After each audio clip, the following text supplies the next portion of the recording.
अगर तुम ये वीडियो देख रहे हो तो आई एम वेरी श्योर कि या तो तुम किसी एयरलाइंस में इंटरव्यू देने वाले हो या तो अपने आप को प्रिपेयर कर रहे हो किसी एयरलाइंस के इंफॉर्मेशन के रिगार्डिंग, या फिर किसी एयरलाइंस में कल के डेट पे अपने आप को काम करते हुए देखना चाहते हो। तो ये वीडियो तुम्हारे लिए बहुत ही ज्यादा जरूरी हो जाता है, क्योंकि इस वीडियो में मैंने अपने इंडिगो एयरलाइंस के इंटरव्यू एक्सपीरियंस के बारे में हर एक छोटी चीज जो है वो तुमसे शेयर की है। Whether it be height and weight, whether it be GD, या फिर क्या रजिस्ट्रेशन का प्रोसेस था, सब चीजें इसी वीडियो में जो है कवर करूंगा और इस वीडियो को बहुत ही शॉर्ट एंड क्रिस्प रखना चाहूंगा। तो मैं पिछले 4 साल से इंडिगो एयरलाइंस में काम कर रहा हूँ एंड अभी आफ्टर कोविड एक बहुत ही ज्यादा बूम आया है इंटरव्यू में, और मेरे से बहुत लोगों ने इस चीज के बारे में पूछा भी था कि अपने इंटरव्यू के ऊपर जो है कुछ वीडियोस जो है वो जरूर से बनाओ कि आपका एक्सपीरियंस कैसा रहा था। इंटरव्यू के बारे में जानने के लिए हमें जाना पड़ेगा आज से लगभग 4 साल पहले, दैट इज इन 2019। तो 2019 30th ऑफ जुलाई मेरे को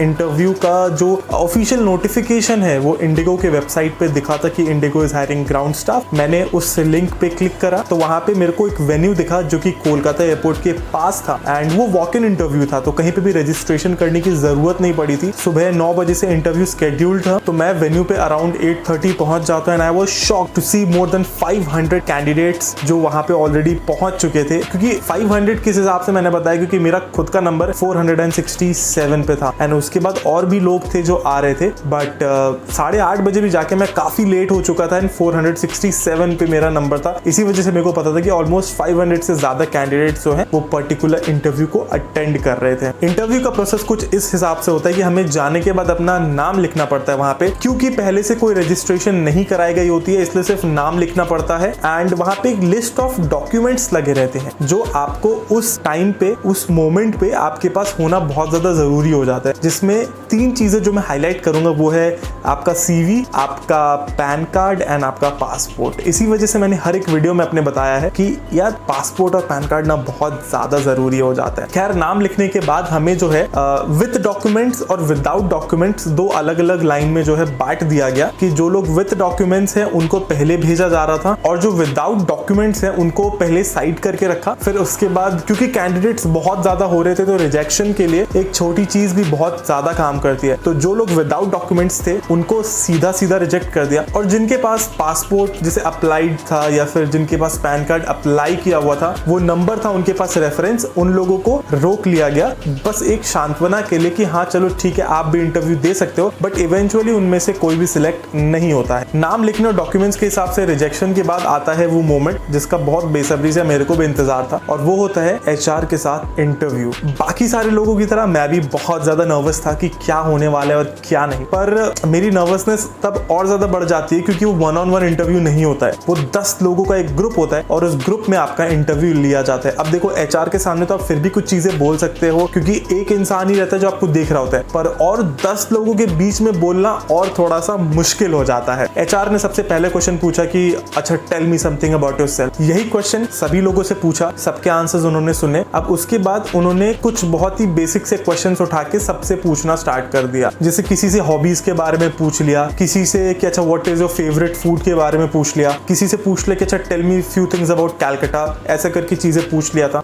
मेरे से पर्सनली HR ने क्या क्या पूछा, सबसे पहले तो tell me something about yourself, जिसका आंसर मैंने बहुत ही ज्यादा कॉन्फिडेंटली दिया क्योंकि यही क्वेश्चन है जो आपके बारे में एक बहुत ही अच्छी इमेज HR के सामने प्रेजेंट करता है। दूसरी चीज उन्होंने मेरे से पूछा कि आपको ये इंटरव्यू के बारे में कैसे पता चला एंड एयरलाइंस ही क्यों, आप तो एक फ्रेशर हो। मैंने अपना ग्रेजुएशन के ऑलमोस्ट 10 दिन बाद ही इंटरव्यू दे दिया था, तो वही उन्होंने हाईलाइट किया कि आप तो एकदम फ्रेशर हो, आपने जस्ट अभी ग्रेजुएशन कंप्लीट किया है, तो you can join any other field, then why only airlines and why only aviation. तो इसका मैंने बहुत ही स्मार्टली आंसर किया था कि मैम मैंने पहले ही XYZ अमाउंट अपना जो है वो डिप्लोमा में एक इन्वेस्ट किया था जो कि एविएशन एंड हॉस्पिटैलिटी के ऊपर था, क्योंकि अब मेरे को इस फील्ड के बारे में काफी ज्यादा रेलेवेंट नॉलेज है, तो इस वजह से जो है मैं एविएशन को ज्वाइन करना चाहता हूँ and specially this airlines because ये एयरलाइंस अभी मार्केट में मार्केट लीडर है, so I would like to start my career from one of the best airlines of India. जिसके बाद HR ने फिर मेरे से तीसरा और आखिरी क्वेश्चन पूछा था कि अच्छा इंडिगो के बारे में कुछ बताओ, what are the things that you know about IndiGo. तो कुछ चीजें तो मेरे को पता थी, जैसे IndiGo is the market leader, IndiGo is a low cost carrier वगैरह वगैरह, पर बहुत सारी चीजें मेरे को ऐसी थी जो नहीं पता थी, जो HR ने मेरे से पूछा था कि अच्छा CEO कौन है एंड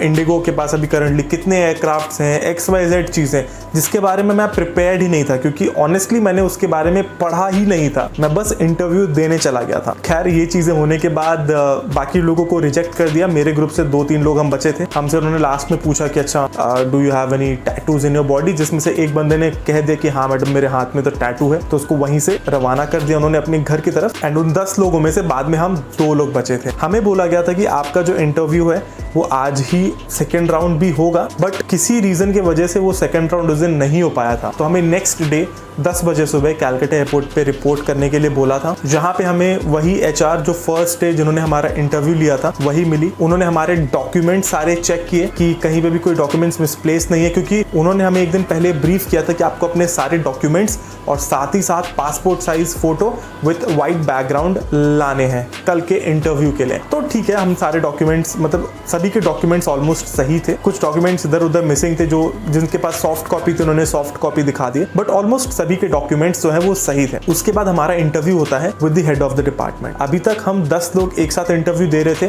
पर उन 500-600 लोगों में से ऑलमोस्ट सिर्फ 15 से 16 लोग ही थे जो सिलेक्ट होके आज यहाँ पे पहुंचे थे और 1-on-1 इंटरव्यू जो हमारे हेड ऑफ द डिपार्टमेंट है उनके साथ करने वाले थे। मैं अभी पहुंचता हूँ हेड ऑफ द डिपार्टमेंट के पास। वैसे स्कूल में जैसा होता है ना कि वाइवा देने कोई बच्चा जाए तो उससे हम पहले ही पूछ लेते कि भाई क्या क्वेश्चंस टीचर ने पूछे थे जरा बता देना। तो वही क्वेश्चंस मैंने भी पूछे अपने जो फेलो कैंडिडेट्स थे, जिनमें से कुछ लोग बहुत ज्यादा स्मार्ट थे। उन्होंने बताना मतलब उन्होंने नहीं बताया बेसिकली, एंड बोला कि अरे नहीं कुछ नहीं बस नॉर्मल ऐसे पूछा कि क्या हो कैसे हो, बस यही सारी चीजें। उन्होंने सारी चीजों को गोल घुमा के रख दिया, बट कुछ बताया नहीं था। पर एक बंदे से मेरे को इन्फॉर्मेशन मिली थी कि जो हेड ऑफ द डिपार्टमेंट है वो आर्मी से है, तो वो चीज को मैंने पकड़ लिया। तो मैं भी पहुंचता हूँ हमारे हेड ऑफ द डिपार्टमेंट के पास इंटरव्यू देने के लिए। तो उन्होंने मेरा CV देखा, सारा सब कुछ देखा कि अच्छा क्या है XYZ चीजें हैं। तो उन्होंने सबसे पहले चीज हाईलाइट किया मेरे एड्रेस को देख के कि बेटा तुम तो एयरपोर्ट से बहुत दूर रहते हो, हाउ विल यू मैनेज। जिसको मैंने कहा कि मन में तो चल रहा था कि सर नौकरी दे दो, बाद में तो सब मैनेज कर लूंगा। तो वही चीज मैंने थोड़ा अच्छे से प्रेजेंट करके उनको बोल दिया कि sir I will manage, you don't need to worry, and मैं हर एक शिफ्ट में आ जाऊंगा। उन्होंने मेरे को बताया कि बेटा बहुत मल्टीपल शिफ्ट होते हैं, ठीक है, नाइट शिफ्ट होता है, मॉर्निंग शिफ्ट होता है, अर्ली मॉर्निंग शिफ्ट होता है, तो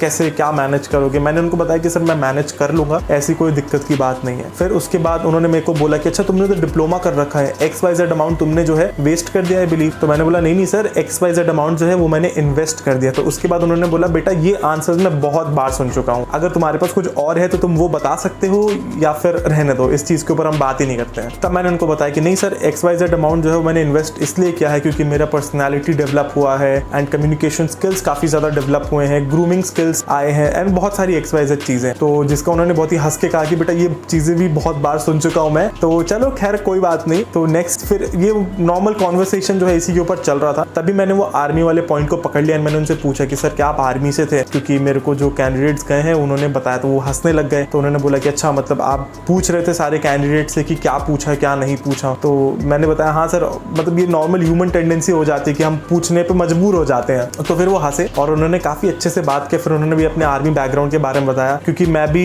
एक आर्मी बैकग्राउंड से हूँ, मेरे फादर भी आर्मी में रह चुके हैं। तो फिर बहुत अच्छा से कॉन्वर्सेशन, हेल्दी कॉन्वर्सेशन हुआ था। उसके बाद फौज के ऊपर कॉन्वर्सेशन काफी ज्यादा होने लग गया था एंड मेरा इंटरव्यू जो है वो सबसे ज्यादा लंबा चला था। तो खैर हेड ऑफ द डिपार्टमेंट के इंटरव्यू के बाद हम ऑलमोस्ट 10 या 11 लोग जो है वो बचते हैं, जिसके बाद हमारा इंटरव्यू जो ईस्टर्न रीजन के हेड होते हैं, मतलब इंडिगो के ईस्टर्न रीजन के ऑपरेशन जो संभालते हैं, उनके साथ इंटरव्यू था हमारा। एंड उस इंटरव्यू के लिए मैं बहुत ही ज्यादा नर्वस था, क्योंकि भाई इतने बड़े इंसान के साथ मेरा इंटरव्यू होने वाला था। खैर मैं पहुंचता हूँ फिर से अपने कॉन्फिडेंस लेवल को पूरे तरीके से बूस्ट अप करके। उन्होंने भी मेरे से वही बहुत बेसिक सी चीजें पूछी कि अच्छा तुमने डिप्लोमा कर रखा है, डिप्लोमा ही क्यों किया, तुम कुछ और भी कर सकते थे, ग्रेजुएशन अब BCom किया, या फिर अब जब तुमको इसमें आना था तो तुमने एविएशन को ही क्यों नहीं चूज किया, फलाना फलाना। तो बहुत मतलब एडुकेशन के ऊपर उनका फोकस जो है वो बहुत ज्यादा था। और उन्होंने एक चीज बहुत प्यार से हाईलाइट कर दी कि बेटा आपके ग्रेजुएशन में मार्क्स इतने कम क्यों हैं। तो जिसका मैंने भी रिप्लाई किया कि सर कुछ ऐसे सिचुएशन आ गए थे जिस वजह से जो है ग्रेजुएशन में मेरे मार्क्स उतने नहीं आ पाए, पर हाँ मिस्टेक पूरी की पूरी मेरी है,